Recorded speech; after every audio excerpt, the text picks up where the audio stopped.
Здравствуйте все! Добро пожаловать на канал Магия Песка. Старинные турецкие гаремные гадания на песке для вас. Дорогие мои зрители, гости, подписчики, всех вас хочу поблагодарить за ваши лайки, хорошие добрые комментарии, за ваши донаты. Земной вам поклон. Тема сегодняшней отсыпочки звучит так. С чем предстоит столкнуться, с кем побороться и что в итоге получить. И если тема вам интересна, присоединяйтесь, загадайте на себя, назовите свое имя, дату рождения, так и спросите, с чем мне предстоит столкнуться, с кем побороться и что в итоге получить. Я думаю, вы все уже настроились. Убираю Назар. Прошу высшие силы дать мне возможность ответить на все ваши вопросы и послать для вас только самую важную, нужную и полезную информацию. Меня, кстати, очень часто спрашивают в комментариях, зачем я говорю эти слова. Я уже объясняла, возможно, вы пропустили это видео, либо новые зрители пришли на мой канал. Гадание на песке, традиционное турецкое гадание на песке, может выполнять только медиум.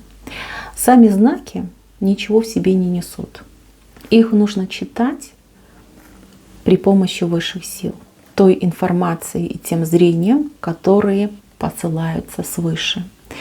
Перед тем, как делать гадание, я провожу определенные ритуалы и обряды. Должно быть определенное состояние души и тела. Говоря эти слова, я подключаюсь к порталу информации и подключаюсь к высшим силам. Вот так это и работает, мои хорошие. Так. Пусть высшие силы покажут, что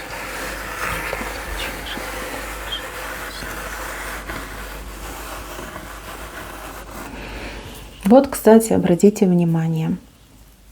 Рисунки на моих гаданиях никогда не повторяются. Могут повторяться элементы. А в целом картинка рисунка никогда не повторяется. Хотите проверить? Пожалуйста, заходите в плейлисты, заходите в меню моего канала и просто полистайте. Вы будете удивлены. Повторений не бывает. Я черчу рисунки двумя руками. Я не смотрю, когда что-то рисую. Да даже если бы смотрела. Невозможно каждый раз подобрать новый рисунок. Его чертят за меня высшие силы, которые подселяются в этот момент в мое тело. Вот так, мои хорошие, так работает медиум. Давайте теперь приступим к самой отсыпке. С чем придется столкнуться? С борьбой. Придется бороться, мои хорошие. Бороться за себя, за свое будущее, за будущее своих близких, детей и еще нерожденных детей, возможно, внуков. Смотрите, здесь вышел самолет. Вот четко видно, видите, человек летит на самолете, с правой стороны летит.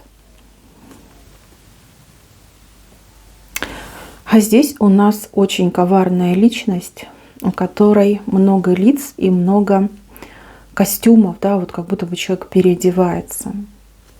Каждый раз переодевается. Знаете, мои хорошие, вот кому-то отыграется очень тяжелая ситуация. Одни бегут от чего-то, может быть, какая-то ситуация, обстановка, какие-то проблемы, катаклизмы, что-то давит.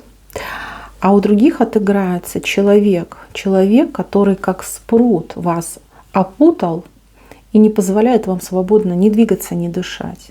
То есть вся жизнь под колпаком, под каким-то тотальным контролем, причем жизнь не сладкая, жизнь полна страхов, оскорблений, унижений, притеснений.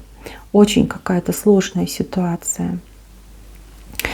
Те, кто бегут, те, кто меняют все в своей жизни по своей воле, либо, так случилось, да, это необходимость вот перемещаться, уезжать, что-то менять.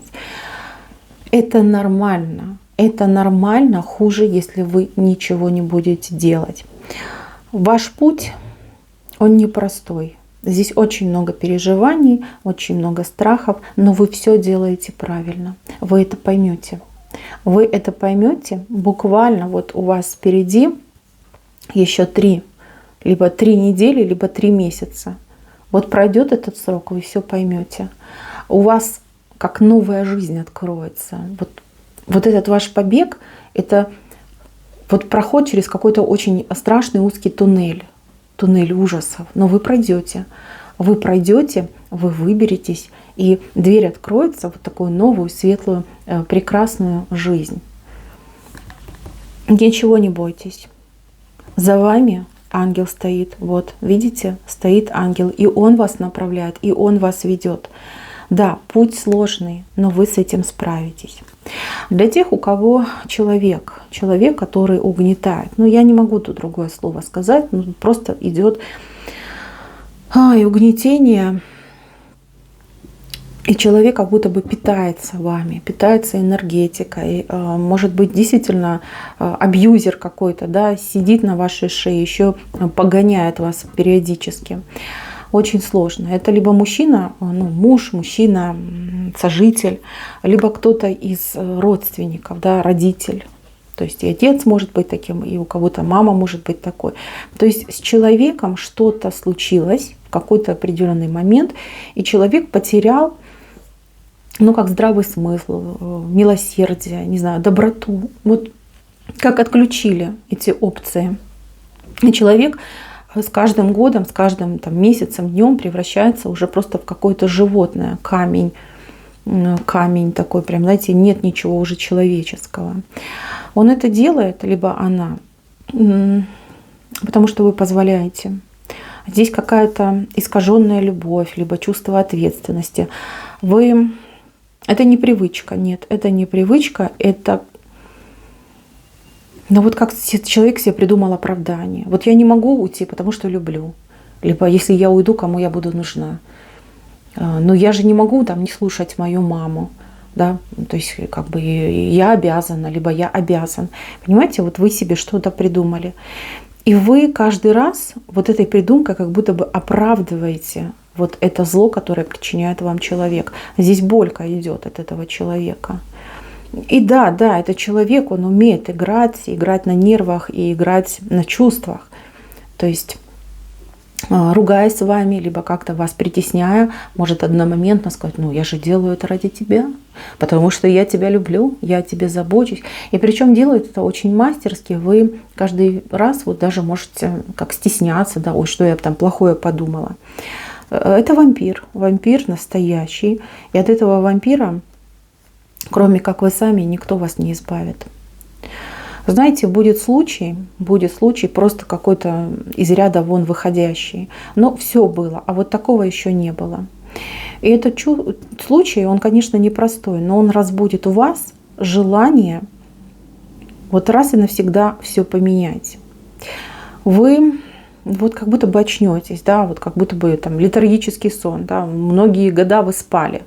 Вы спали, в какой-то были мантре непонятные, и тут вы просыпаетесь и говорите: стоп, жизнь проходит, а что я в жизни видела? А разве я видела счастье? А разве я видела добро, любовь, дружбу, поддержку? Что я видела?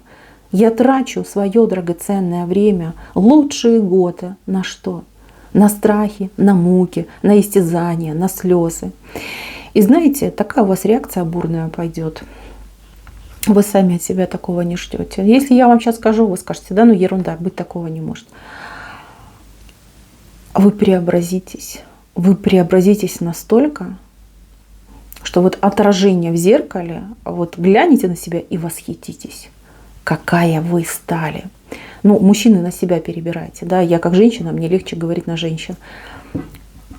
Поменяется все, начиная от взгляда, заканчивая посадкой головы, да, как вы голову поднимаете, осанка выровняется.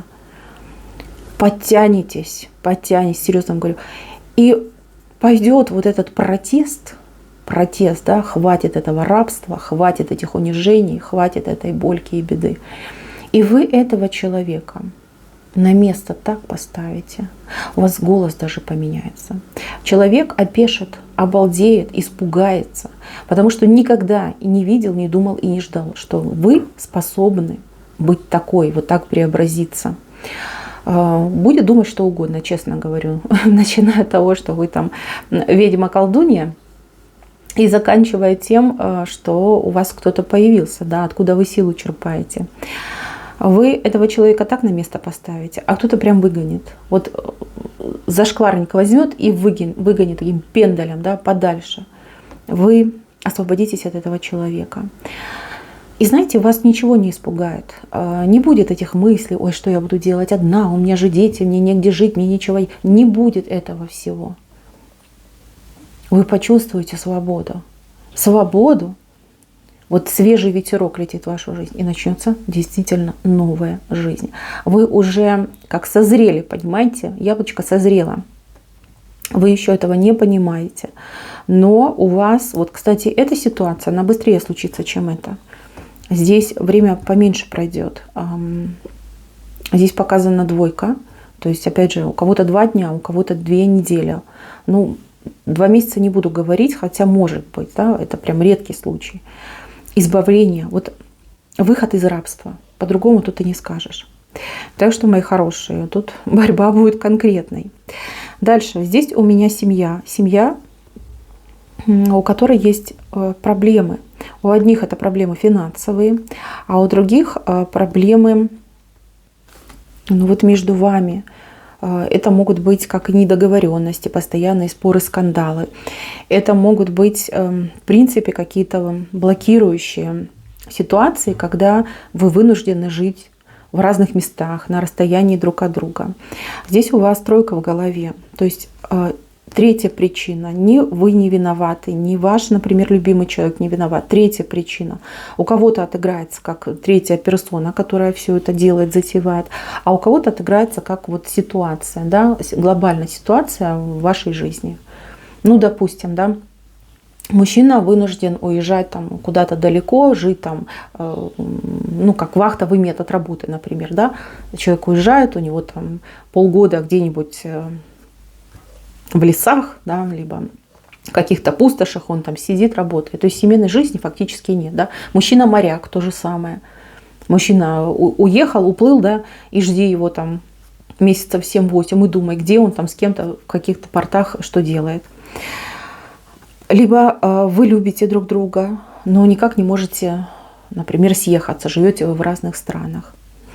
Либо вы семья, у которой нет своей крыши над головой. То есть нет денег, банально нет денег на то, чтобы там не то, чтобы купить, арендовать. Либо вы оба там жили, не тужили, залезли в долги, потеряли работу, а теперь у вас каждый день просто какие-то смертельные бои, да, кто виноват и почему нет денег, что теперь с этим делать, женщина на мужчину, мужчина на женщину. То есть какая-то прям, ну, трэш, понимаете, ситуация патовая просто идет. Любовь есть между людьми. Есть любовь, настоящая любовь. Вы не просто так вместе. Вы друг друга выбрали из, извините, миллионов.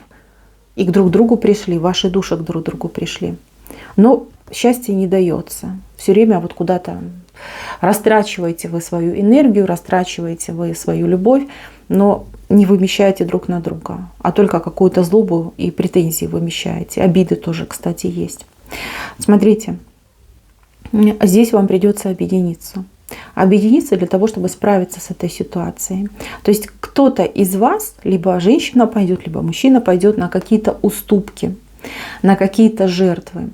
Эти жертвы, они идут во благо. То есть, допустим, мужчина откажется от какой-то там более выгодной работы в пользу работы менее оплачиваемой, но рядом со своей любимой женщиной. Либо женщина скажет, ну все, там, я решилась, я к тебе переезжаю. То есть она оставляет свою жизнь, свой дом и уезжает к мужчине жить. Также люди могут вместе организоваться, допустим, да, придумать какой-то бизнес, какое-то дело и вместе начать зарабатывать деньги, чтобы поправить свое финансовое положение. Перепробовав все, Все вот эти споры, крики, ругню, претензии, вот все уже попробовали. Здесь вам остается только одно — договориться. И вы договоритесь. Кто из вас будет жертвовать, я не могу сказать. Вас слишком много. Но один из вас будет жертвовать, а второй будет поддерживать. То есть ваша жертва, ну, допустим, если вы женщина и вы какую-то жертву приносите, мужчина это оценит. Мужчина это оценит и будет всячески вам это компенсировать. Понимаете, мои хорошие? Здесь все-таки новая жизнь начинается. Идем дальше. С чем еще вам придется бороться?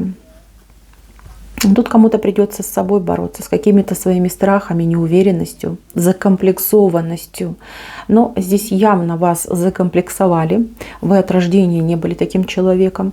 Может быть, воспитание, социум, там, не знаю, одно грубое слово учительницы. Вот много может быть причин. У вас есть эти комплексы, и они прям камнем лежат у вас на душе, не дают вашей душе летать, не дают вашему потенциалу вот, ну, хотя бы даже просто голову поднять, понимаете? Настолько вы в себя не верите, настолько вы себя считаете, ну кто я, да, я человек маленький, что я могу, кому я там нужна, нужен, Господи, что там с меня брать. Вот это ужасно. Ужасно, когда сам себя человек закапывает.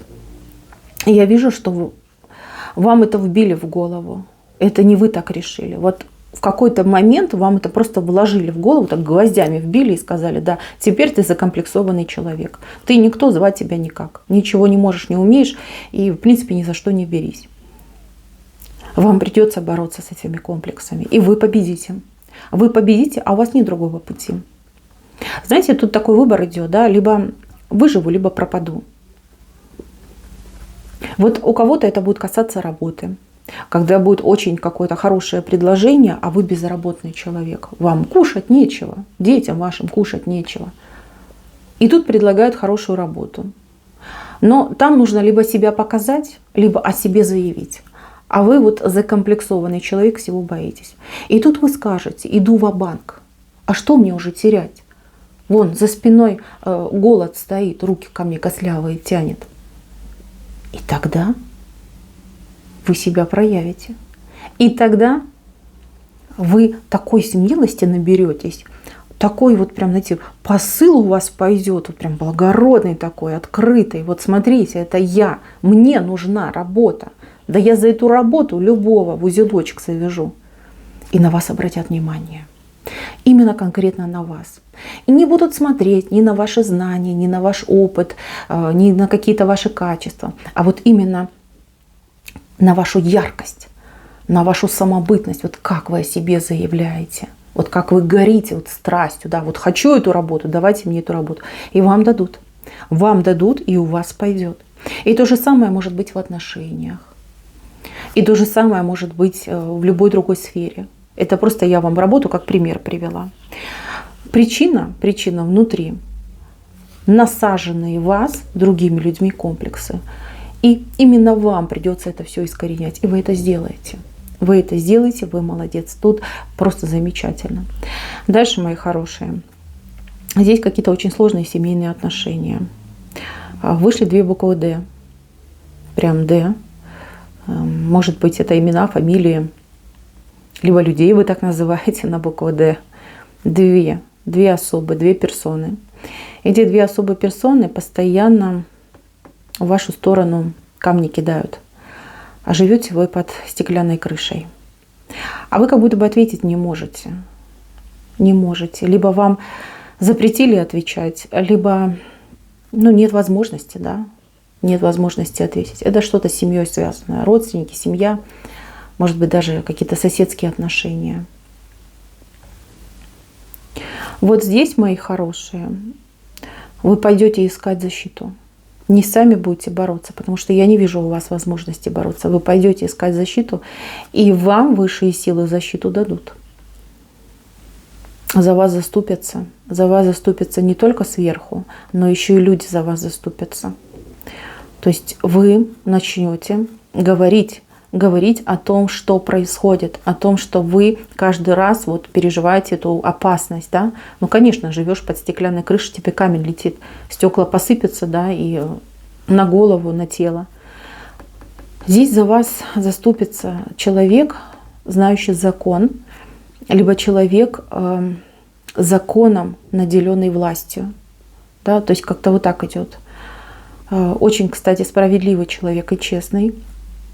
Он поймет, услышит, поймет и примет меры к тому, чтобы вас защитить.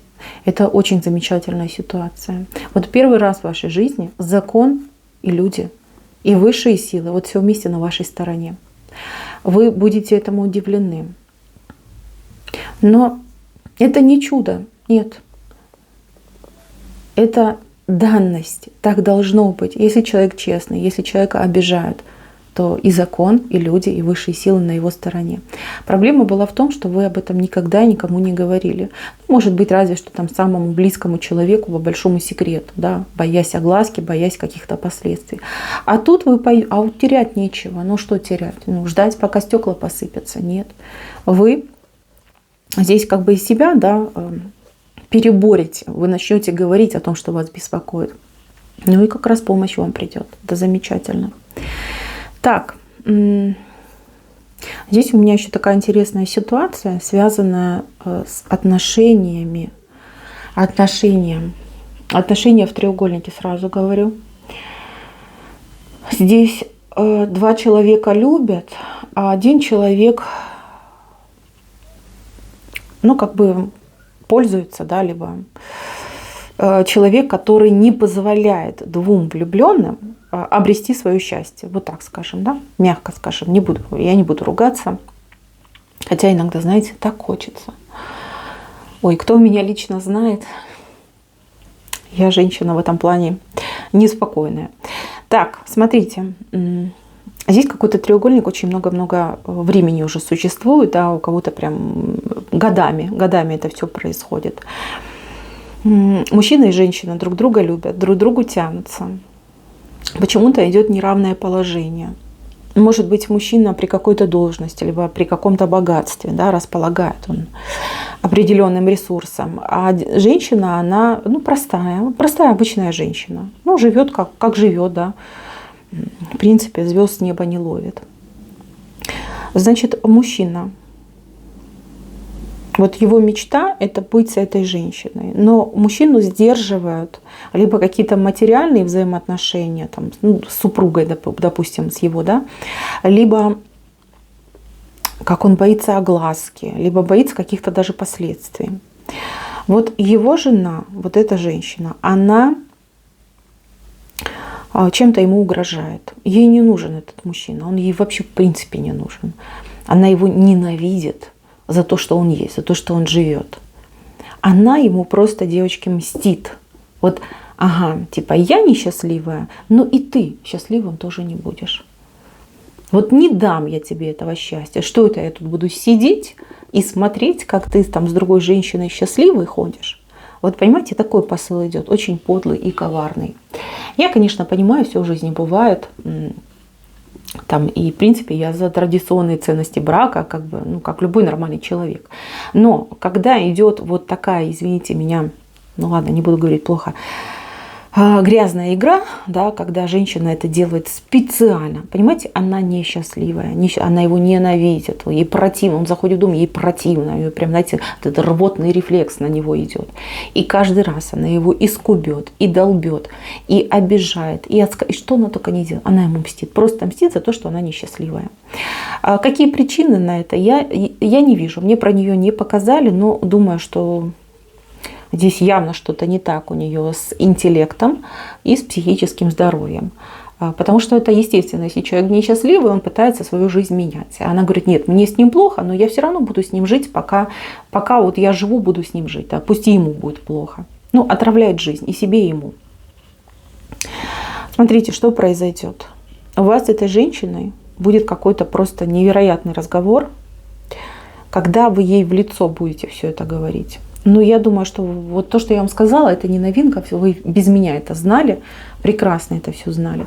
Вы ей все это будете говорить. Без всякой надежды на то, что это сработает. А это возьмет и сработает. Вот в ней что-то поменяется. И она вот сядет, ну я не знаю, тут поймает птицу какую-то без одного крыла, не знаю почему, что-то вот с одним крылом, и она куда-то уезжает, она уедет. Вот ваши слова, вот настолько на нее подействуют, что она возьмет и уедет. Вот как будто бы бросит все. Вот его бросит, там, дом бросит, если есть дети, детей бросит, все бросит и куда-то вот уедет. И вы потом о ней никогда больше не услышите, не узнаете. Вот что с ней там случится, что с ней произойдет. Вот такая идет история, мои хорошие. Здесь вы идете к ней на разговор не потому, что вы хотите этого мужчину забрать, да, либо не хотите, там, хотите, вернее, каких-то там с ней переговоров, что-то ей объяснить. А уже, знаете, как наболело, накипело. Вот просто хочу ей высказать, какая она, ну, сволочь. Ну, вот тут уже я не могу сдержаться. Потому что так себя нормальный человек не будет вести, не будет. Вы ей это говорите в лицо спокойным, холодным, размеренным тоном. Вот все вещи своими именами называете, вот прям по полочкам. И буквально там чуть ли не на следующий день, а у кого-то прям в течение даже суток, эта женщина, она просто исчезает со своими вещичками. Вот так вот девочки отыграются. Это даже не победа. Это не победа. Это, понимаете, тут освободятся сразу столько людей. То есть и она летит в свою эту новую жизнь. То есть уходит от этой своей ненависти, уходит от этой злобы, от несчастной вот этой жизни. Она уходит. Мужчина освобождается от постоянного прессинга, издевательств и надругательств над ним. И вы, понимаете, избавляетесь от такой ужасной женщины, которая травила жизнь и вам, и вашему любимому. Кстати, если у них есть дети, она еще над детьми может, как-то, срывать злость свою тоже могла, понимаете? То есть здесь как бы все счастливы. Вот какое-то такое разрешение идет. Просто необычно и знаете, это вы, это ваша энергетика, это ваши слова это все сделают. Вы не идете за мужчиной, вы просто идете ей высказать. Вот кто она, что она творит. И представляете, все ваши слова вот прям долетают туда, куда надо. Все. Открытие пути. Всем свобода, все счастливы, все живут и горя себе не знают. Замечательно, по-моему. Так, итог. Какой я вижу итог? Ну, во-первых, знак султана вышел. Кто смотрит мои отсыпочки, тот знает. Да, он небольшой, но он в венце, мои хорошие. Это же просто замечательный знак. Знак того, что все ваши мечты, все ваши желания, они осуществятся. За вами стоят высшие силы. Но при этом все свои желания вы осуществляете сами.